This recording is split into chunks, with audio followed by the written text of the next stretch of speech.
மாதிரி ஏதாவது ஒரு பிரச்சனைங்கிறது அடிக்கடி வந்து கொண்டே இருக்கிறது. வாரத்திற்கு ஒரு முறை, எப்படியாவது வாரத்துக்கு 2 முறையாவது, ஒரு முறையாவது அந்த சண்டைங்கிறது வந்துக்கிட்டே இருக்குது அப்படின்னு சொன்னால், this is not a language of love. You need to understand. நீங்கள் முக்கியம் புரிஞ்சுட்டே இருக்கணும். நாங்கள் வந்து நிறைய பேசிக்குவோம், நிறைய சண்டை போடுவோம் அப்படின்னு சொல்கிறதுங்கிறது இதுதான் என்னுடைய காதலுடைய வெளிப்பாடு, இதுதான் வந்து இயல்பான காதலுடைய நிலைமை அப்படிங்கிறது கிடையவே கிடையாது. நீங்கள் நல்லா புரிஞ்சுக்கணும். Okay, you need to understand that. ஆரம்ப காலகட்டத்தில் அந்த காதல் என்பது அப்படியே மேலே போகும்பொழுது, ஒரு ரிலேஷன்ஷிப்புங்கிறது, ஒரு அரேஞ்ச் மேரேஜ் பண்ணியிருக்கீங்க, அந்த ரிலேஷன்ஷிப்பினுடைய ஆரம்ப காலகட்டத்தில் இதே மாதிரி விஷயங்கள் நிறைய நடக்கலாம், அதில் ஒன்றும் தவறு இல்லை.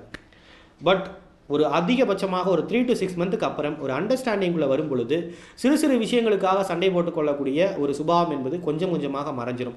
ஒரு வேளை நீங்கள் அண்டர்ஸ்டாண்டிங் வந்துட்டீங்கன்னா, அப்படி ஒரு வேளை உங்களுக்குள்ள அந்த சிறு சிறு விஷயங்களுக்கு சண்டை போடுற விஷயங்கிறது இன்னும் அதிகமாகிட்டே தான் இருக்குது. நீங்கள் வந்து ஆல்மோஸ்ட் ஒரு 6 மந்த்துக்கு மேலே அந்த ரிலேஷன்ஷிப்பில் இருக்கீங்க, இருந்தாலும் அந்த ஒரு விஷயம் என்பது அதிகமாகிட்டே இருக்குது அப்படின்னா, you need to understand that அவர்களுக்கும் உங்களுக்கும் பேசிக்காகவே ஒத்துப்போகல. எப்பொழுதுமே அவர்கள் உங்ககிட்ட ரொம்ப டிஃபரெண்டாக இருக்காங்க.